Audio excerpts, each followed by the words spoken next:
오늘 우리에게 주시는 말씀은 신약성경 마태복음 1장 18절에서 23절에 있는 말씀입니다.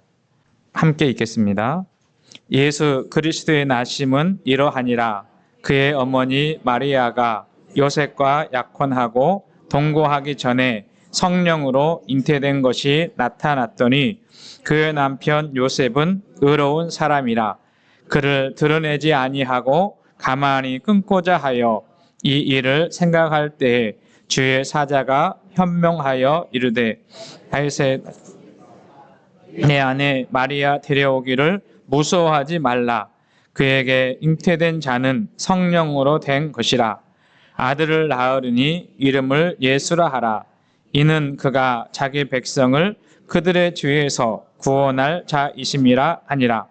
이 모든 일이 된 것은 주께서 선지자로 하신 말씀을 이루려 하심이니 이르시되 보라 처녀가 잉태하여 아들을 낳을 것이요 그의 이름은 임마누엘이라 하리라 하셨으니 이를 번역한즉 하나님이 우리와 함께 계시다 함이라.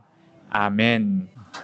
우리 좌우 옆에 계신 분들하고 같이 인사 나누겠습니다. 사랑을 담아서 사랑합니다. 사랑합니다. 다시 한번 할까요? 항상 주의 은혜로 사시기 바랍니다. 항상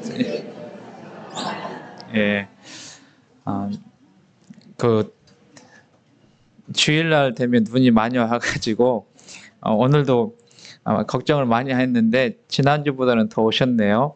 그러니까 한 주 집에서 예배 드리시니까 교회에 오셔야겠다 그런 마음이 더 있었던 것 같습니다. 하여튼 계속 이쪽 서해안 쪽으로 많은 눈이 내리는데 평안하게 잘 지내시길 바라고요.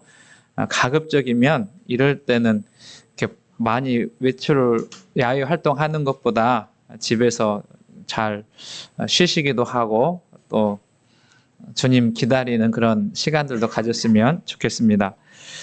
성탄절 연휴가 되면서 그것도 이제 우리 이광수 사님이 어제 말씀하신 것 같은데요.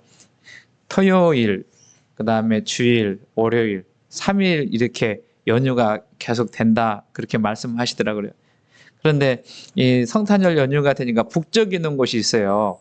어디냐면 공항이 막 북적해가지고 사람들이 어떻게 이동하기가 쉽지 않고 또 백화점도 북적이고 요즘에는 그 면세점도 많이 사람들이 찾는다고 그래요.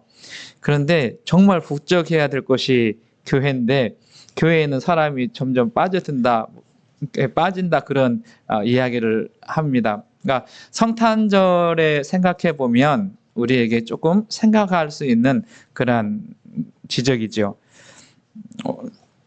오래전에 영국의 일간지 그 데일리 텔레그래프라고 하는 그 일간지 칼럼에 이런 표현이 있었어요. 뭐냐면 당신이 크리스천이라면 백화점이 아닌 교회로 향하라. 이런 말이 있었어요. 그러니까 뭐 유럽이나 영국이나 이쪽에서도 점점 신앙생활을 멀리 하시는 분들이 있는데 정말로 크리스천이라면 백화점이 아니라 어디로 향하라고요? 교회로 향하라. 그 주님을 예배하고 경배하는 곳으로 찾아가야 된다. 그렇게 평가한 것 같습니다. 오늘 예배드리러 나온 그런 의미에서 예배드리러 나온 성도님들에게 특별한 하나님의 은혜가 함께 하시길 바라고요. 또 영상으로 예배하시는 교우들에게도 주님의 은총이 함께 하시기를 소망합니다. 오늘 이름 이야기를 좀 해보려고 해요. 이름. 여러분 자기 이름에 대해서 만족하세요? 또 자부심을 가지시 아니요. 자부심을 가지고 있나? 또 아니면 우리 권사님처럼 내 이름이 좀 다른 이름이었으면 좋겠다 그렇게 생각하실 분도 있어요. 그러니까 우리 교회를 위해서 여러 가족들이 또 친척이나 이웃들이 기도를 많이 해주세요. 교우들 가정에서도 또 이웃들이 교회를 위해서 기도를 많이 해주시는데 저희 집안에서도 우리 교회를 위해서 기도하시는 분들이 계세요. 그리고 또 후원하시고 돕고 늘 지지해주는 가정이 있는데 그 중에 한 분이 누구냐면 제 아내의 사촌 오빠인 안병현이라고 하는 그 부부가 있어요. 그런데 원래 이 사람의 이름은 뭐냐면 흥장이었어요. 흥장. 그러니까 흥장이라고 하는 말은 오랫동안 흥해라 아마 그런 의미일 것 같아요. 근데 성이 뭐냐면 안씨요. 무슨 이야기인지 이해하셨어요? 그러니까 그런 경우가 있어요. 가끔 이 이름이 어떤 측면에서는 좋은 이름인데 그 의미가 잘 전달되지 않은 그런 게 있어요. 옛날 그 오래전에 TV에서 방영된 중에 그 재미있는 이름 그렇게 해서 이름을 그래서 이제 이름 바꾸는 사람들이 생기게 되는데 그 중에 한 사람은 누구냐면 도범이라고 하는 사람이 있어요. 도범. 그런데 이 사람의 성은 뭐냐면 강씨요. 그러니까 강도범이 되는 거고요. 저희 사촌 형 중에 한 분은 상범이라고 하는 게 있거든요. 상범. 그러니까 김상범 우리가 저희가 상자가 돌림이거든요. 그러니까 김상범인데 이 사람은 성이 뭐냐면 현씨요. 그러면 현상범이 되는 거죠. 그러니까 그런 의미가 있게 되는데 특별히 여성분들의 이름 있잖아요. 과거에는 왜 그랬는지 모르지만 자자를 많이 썼어요. 그래서 매자, 경자, 애자, 또 그 정자, 또 경자, 금자, 또 있어요. 월자. 죄송해요. 혹시 이렇게 이름 불렀다고 시험 들지 마시고요. 그러니까 하여튼 왜 그랬는지는 잘 모르지만 그래 그게 또 상당히 놀림거리가 되고 그랬잖아요. 그래서 이름을 바꾸기도 하고 그렇게 하는데 성경의 그 기독교인들 중에서도 재미난 이름이 있어요. 장로라고 하는 이름이에요. 이분은 평신도 때도 장로고요. 집사였을 때도 장로고 이분이 장로였을 때도 장로고 이분이 신학 공부해서 목사가 됐어요. 이분이 책도 쓴 게 있는데요. 그래서 저자 이 장로 목사 그렇게 그러니까 그런 다양한 이름들이 있게 되는데 오늘 성경에 보면 가장 귀한 이름 주의 사자가 가르쳐준 이름에 대한 말씀을 오늘 본문이 기록하고 있습니다. 말씀 속으로 가볼까요? 여기 성경 오늘 함께 읽은 본문 말씀에 보면 요셉과 마리아가 나사렛이라고 하는 동네에 살고 있었는데 이 동네에 이 마리아가 요셉이 서로 약혼을 하고 이제 결혼을 앞둔 그런 상황인데 어느 날 성령께서 이 마리아에게 임하셔서 아이가 잉태했다라고 하는 소식을 전해주는 거예요. 그러니까 이 사실은 마리아에게 있어서는 상당히 어떤 측면에서 힘이 들고 어려운 그 당시의 문화로 보게 되면 힘들고 어려운 상황이 전개될 수도 있는데 마리아는 이것을 어떻게 하냐면 주의 계집종입니다. 받아들이겠습니다 하고 순종하게 되는 일이 있게 됐어요. 그래서 이제 아이를 낳을 때가 되는데 주의 천사가 주의 사자가 이 가정을 찾아와서 이 아이에 대한 이름을 가르쳐 주는데 두 가지의 이름을 가르쳐줘요. 하나는 예수, 하나는 임마누엘. 그러니까 두 사람이 아니고요. 한 분인데 이 이름을 예수, 임마누엘. 이 말은 어떤 의미가 있냐면 그 말 속에 그 단어 속에 그분이 이 땅 가운데 오셔서 행할 일들 사명과 사역에 관련된 그런 의미가 내포되어 있기 때문에 그렇습니다. 그래서 이 말씀을 우리가 오늘 나누실 텐데요. 예수님께서 이 땅 가운데 성육신 하셨다. 그런데 이것은 하나님이 이 땅 가운데 사람의 몸을 입고 오셨다라고 하는 개념이에요. 제가 우리 카톡을 보는데 우리 허철 집사님이 보내주신 영상 같은데요. 그 의미가 있고 이해하기 쉬운 영상이 하나 있었어요. 지금처럼 막 춥고 눈보라가 치는데 새가 밖에서 떨고 있는데 어린 소녀가 이 새가 너무 떨고 있는 것이 안타까워 가지고 집으로 들여와서 좀 몸을 녹이고 쉼을 줬으면 좋겠다 해서 문을 여는데 새는 깜짝 놀라서 날아가잖아요. 안타까워하니까 할머니가 이제 그것에 대해서 뭘 설명해 주냐면 성탄에 대해서 하나님께서 왜 인간의 몸을 입고 이 세상 가운데 오셨느냐라고 하는 것을 설명해 주는데 그런 설명이었어요. 왜 그러냐면 새는 인간의 언어를 모르잖아요. 그래서 아무리 내가 사랑한다고 해도 이리 와서 쉬어라 해도 못 알아들으니까 날아가잖아요. 마찬가지 하나님의 사랑을 우리가 알지 못하니까 하나님은 계속해서 우리를 뭐라 한다고요? 사랑한다 그렇게 말씀하시는데 그 사랑을 우리가 받아들이지 못하는 거예요. 그래서 인간의 몸을 이끌고 인간의 언어를 통해서 우리에게 하나님의 사랑을 전해주신다. 의미가 있는 일이지요.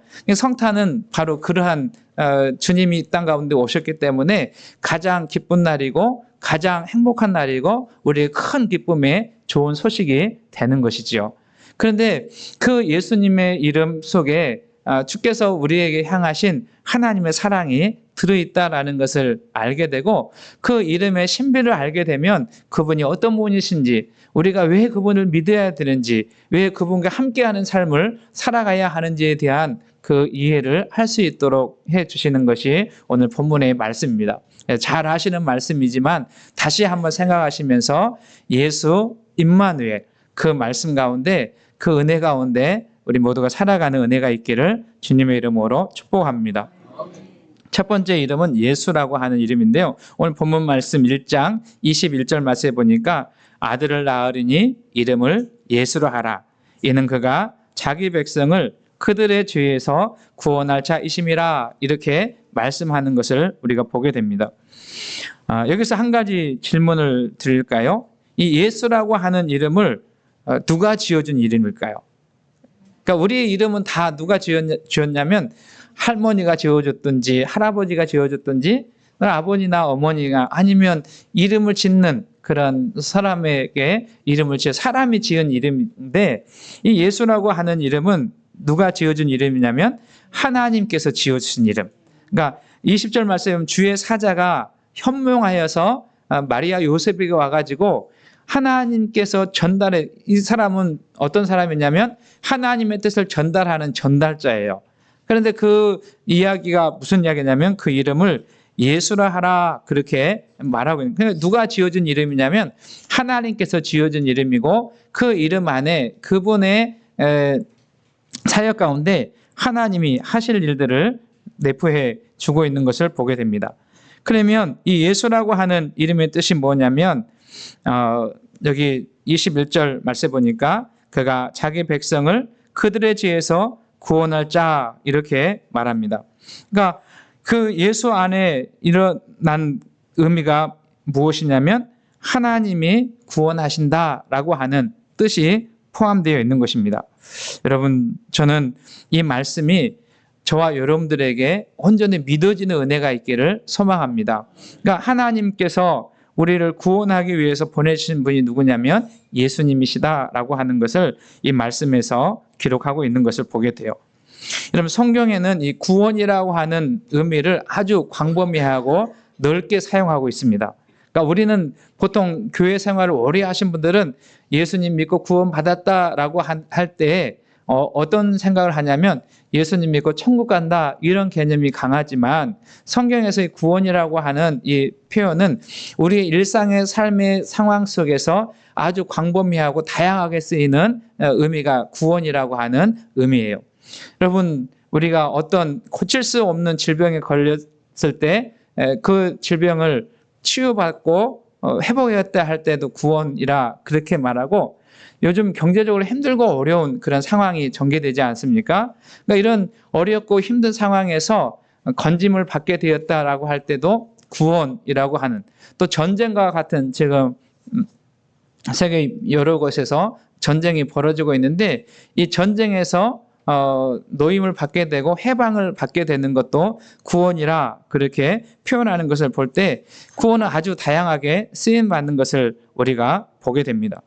그런데 사람들에게 있어서 가장 필요하고 근본적인 구원이 필요한 것은 뭐냐면 죄로부터의 구원. 그러니까 하나님께서 인간 세상에 사람의 몸을 이끌고 오신 첫 번째 목적은 뭐냐면 죄로 간영한 사람들에게 영원한 생명을 주시기 위해서 이 땅 가운데 오시고 우리를 구원해 주시기 위한, 우리가 지난 대림절 기간을 지나면서 2주간 동안 이 말씀을 나눴죠. 하나님이 성경을 우리에게 주신 이유, 예수님을 우리에게 보내주신 이유, 그게 뭐냐면 우리를 영원한 생명으로 구원해 주시기 위해서 우리 가운데 보내셨다라고 하는 말씀을 우리가 묵상했습니다. 어떤 신학자는 이렇게 말해요. 인간에게 가장 필요한 것이 무엇일까라고 하는 글을 썼어요. 질문할까요? 여러분들에게는 가장 필요한 것이 무엇이에요? 남자와 여자들이 약간 차이가 있지만 대동소이하게 나타나는 게 뭐냐면 돈이 필요하고, 그 다음에 건강이 있어야 되고, 그 다음에 집이 있어야 하고, 엄마가 있어야 돼? 예, 저기에서 아기의 엄마가 있어야 된대요. 예. 그러니까 필요한 게 다양하게 있어요. 그런데 이 신학자는 인간에게 가장 필요한 것이 돈이었다면 하나님은 사업자를 보냈을 것이고, 인간에게 가장 필요한 것이 집이었다면 집을 짓는 사람을 보냈을 것이고, 또 치료하는 건강이었다면 병을 치료하는 의사를 보냈을 것이다, 이런 표현을 하고 있습니다. 그런데 인간에게 가장 필요한 것은 죄사함을 얻게 하는 구원의 통로가 되시는 그 구세주가 필요하기에 예수님을 보내셨다, 이렇게 쓰고 있어요. 저는 거기에 일리가 있다, 그렇게 생각합니다. 여러분, 우리 인생에서 가장 필요한 것은 뭐냐면 돈도 있어야 되고 집도 있어야 되고 건강도 있어야 되지만, 그러나 이것은 영원하지 않는 거예요. 우리가 이 땅에 사는 날 동안 필요한 것입니다. 바라기는 우리 교회 속해 있는 모든 성도님들이 경제적으로도 어려움 없이 살아갔으면 좋겠고, 이 땅 가운데 살아갈 때 건강하게 살아갔으면 좋겠어요. 그리고 심령의 평안도 있는 삶을 살아가시길 소망합니다. 그러나 이것은 영원하지 않는 거예요. 그러니까 우리에게 영원한 생명을 주신 그 예수 그리스도, 그분이 우리에게 오셔서 우리의 죄를 구속해 주셨다라고 하는 것이 성탄의 가장 기쁜 소식이고 우리에게는 즐거움이 되는 것이죠. 저는 저와 여러분들이 이 사실을 믿는 은혜가 있기를 소망합니다. 예수님을 믿으면 하나님께서 우리를 구원해 주신다. 예수님을 믿으면 하나님께서 우리를 건져 주신다. 여러분, 이 믿음의 확신을 가지고 세상 가운데 살아가는 우리 모두가 되기를 소망합니다. 그런데 오늘 21절 말씀에 보면 누구를 죄로부터 구원해 주시는가에 대한 표현을 하고 있습니다. 여기 하반절에 보면 그가 자기 백성을 그들의 죄에서, 그러니까 자기 백성이라고 하는 표현을 우리가 조금 생각해 봐야 돼요. 그러니까 어떤 사람이 자기 백성인가라고 할 때, 어떤 사람이 그리스도의 자녀, 하나님의 백성인가 하면 이 땅 가운데 성탄하신 인간의 몸을 이끌고 오신 예수 그리스도를 마음속에 믿고 받아들이고 환영하고 사는 사람, 이 사람이 그의 백성이고 그들의 죄에서 건져주신다라고 하는 말입니다. 그래서 이 성탄의 가장 중요한 의미 중에 하나는 뭐냐면 예수님을 모셔드리는 것, 예수님을 마음속에 영접하고 그분과 함께 사는 삶을 살아가는 것이 복된 의미가 있게 되는 것이죠. 지금은 선긋 같은 거 잘 안 하잖아요. 아마 교우들께서 중고등 학생 때 또 주일학교 다닐 때 생각해 보면 성탄절은 아주 즐거운 날이었고, 그리고 기쁨의 날이었고, 모여서 이렇게 하나님을 예배하고, 또 학생들은 뭐 그 새벽송 가기 전까지 게임도 하고 뭐 이런 일들을 했잖아요. 그 중에 하나가 뭐냐면 성극을 했었어요. 성극 하신 분들 계시죠?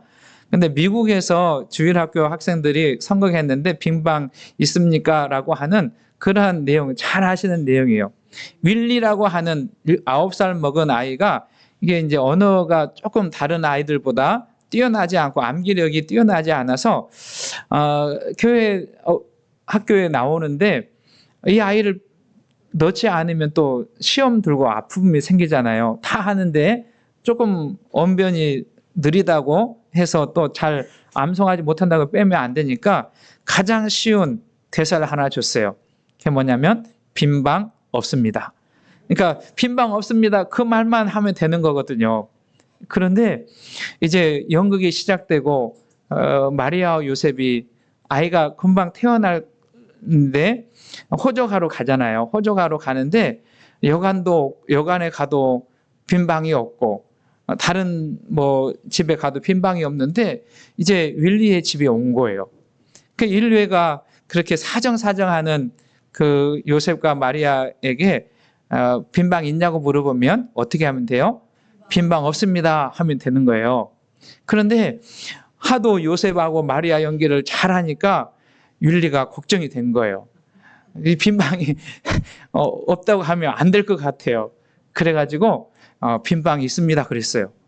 그러니까 어떻게 하냐면 빈 방 없어야 다음에 연극이 전개가 되는데 빈 방이 있다고 하니까 그걸로 끝난 거예요. 여러분 이 이야기가 실제 있는지 지어낸 이야기인지는 모르지만 하여튼 그게 어렸을 때부터 많이 연극했던 내용인데요. 오늘날 우리의 삶을 생각해보고 오늘날 상황을 보게 되면 우리 마음속에 우리 가정 가운데 우리 삶의 현장 가운데 정말 빈방이 있나 한번 생각해보는 시간 됐으면 좋겠어요. 예수님께서 찾아오셨고 우리 안에 거하시기 원하고 우리 함께 하시기 원하는데 우리는 우리 안에 너무나 많은 것들로 채워져서 빈방을 내어줄 수 없는 그러한 모습은 있지 않는지. 여러분 저는 우리 성도님들 10년 가운데 예수님의 방이 있기를 소망합니다. 예수님께서 오셔서 우리 인생을 주관해 주시고 그 예수님께서 오셔서 우리에게 영생의 은총을 허락해 주시는 그 은혜를 살아가는 것, 이것이 성탄을 맞이하는 우리의 마음이 아니겠는가 하는 생각입니다.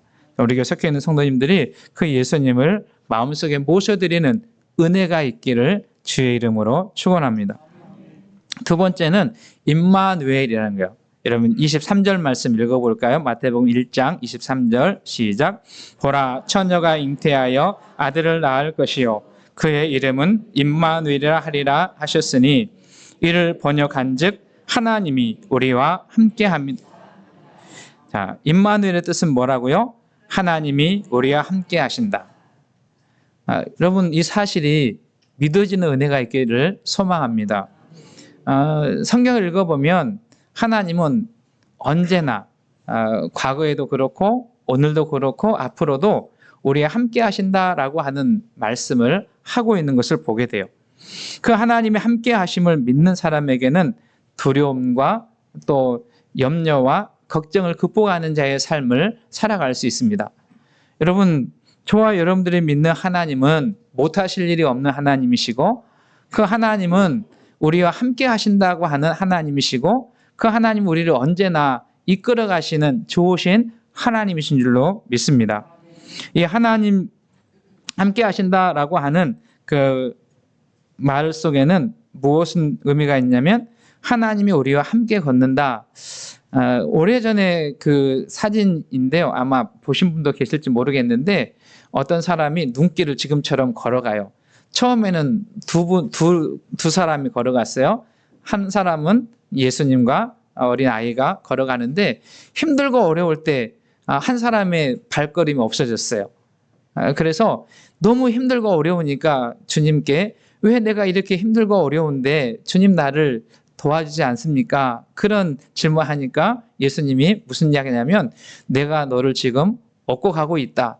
그건 지어낸 거, 사람들이 생각한 거예요. 힘들고 어려울 때 주님과 함께 한다고 하는 의미가 그런 의미다 이렇게 표현한 것으로 생각해요. 여러분 우리의 모든 상황과 환경 속에서 하나님과 함께 걷는다라고 하는 이 믿음이 우리 모두에게 있기를 소망합니다. 여러분 찬송가 중에 393장에 보면 오 신실하신 주라는 찬양이 있어요. 제가 잘 부르면 불러드리면 좋겠는데 한번 1절만 불러봐요. 393장 오 신실하신 주. 이 말씀을 생각하시면서 이 가사를 한번 생각해 보셨으면 좋겠어요.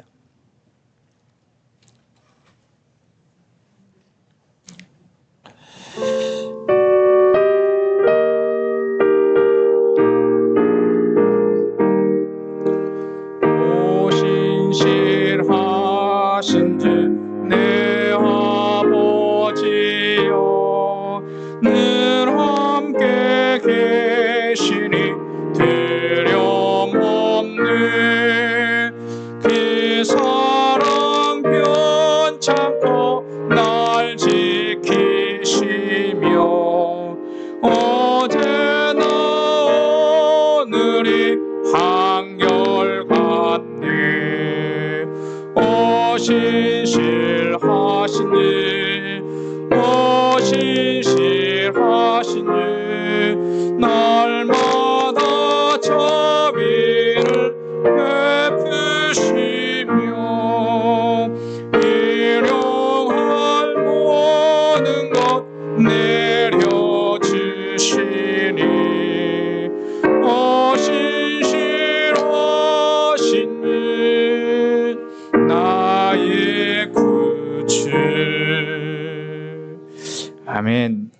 이 가사의 말처럼 하나님은 언제나 변치 않고 우리를 도와주시고 우리 함께 하시며 우리 길을 인도해 주시는 좋으신 하나님이신 줄로 믿습니다.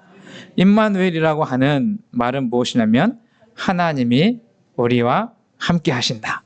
여러분, 우리가 걷는 이 길이 때로는 힘들고 어려운 고난의 길이라 할지라도 앞이 캄캄해서 보이지 않는 그러한 길이라 할지라도 낙심하지 마시고 두려워하지 마시고 언제나 우리 함께 하시는 하나님과 동행하면서 그 길을 묵묵히 걸어가는 우리 모두가 되시기를 주님의 이름으로 축복합니다. 예수님은 마태복음 28장 20절에서 이렇게 말씀하세요. 같이 읽겠습니다. 내가 너희에게 분부한 모든 것을 가르쳐 줄 볼지어다 내가 세상 끝날까지 너희와 항상 함께 있으리라 하시니라. 언제까지 계신다고요? 세상 끝날까지. 다르게 표현하면 우리 각자가 이 세상을 끝나는 그 순간까지도 하나님은 우리를 외면하지 않으시고 우리와 함께 하시면서 우리와 함께 걸으시고 우리의 길을 지도하시고 인도하신다라고 하는 말씀입니다. 그러니 여러분, 어떠한 환경과 여건 속에서도 이 믿음을 잃지 마시고 우리 주님과 동행하는 자의 삶을 살아가시는 우리 모두가 되시기를 주님의 이름으로 축복합니다. 한번 우리 옆에 계신 분들 격려 한번 할까요? 서로 마주 보시면서요. 힘내세요. 그 다음도 하셔야 되는데 왜 힘내야 돼요? 주님이 함께 하시기 때문에. 여러분, 어떠한 상황과 여건 속에서도 힘을 내시기 바라고요. 우리가 할 수 없는 그런 상황과 역경을 만났을 때에도 우리를 도우셔서 일하게 하시는 인도해 주시는 그 하나님을 인하여 찬송하는 자의 삶을 사는 저와 여러분 되시기를 소망합니다. 그러니까 이 사실을 알게 되면 우리는 어떻게 노래할 수 있냐면 기쁘다 구주 오셨네 이렇게 노래할 수 있는 거예요.